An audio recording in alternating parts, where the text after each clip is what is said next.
फकीरमोहन साहित्य परिषद शांति कानन भवन रे रत्न उत्सव उद्यापनी समारोह हो जाइछि।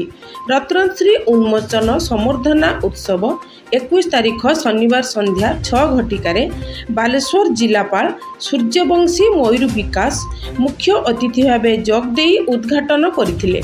सम्मानित अतिथि सदर विधायक मानस दत्त और बीएमसी अध्यक्षा कविता साहू, साहित्य परिषदर सभापति लक्ष्मीकांत त्रिपाठी जोगदे प्रथमे फकीरमोहन सेनापति फोटो उपरे माल्यार्पण पर सभा कार्य जिलापाल सूर्यवंशी मयूर फकीरमोहन सेनापति जीवनी और ओडिशार अस्मिता ओडिशार गौरव संपर्क में वक्तव्य देथिले।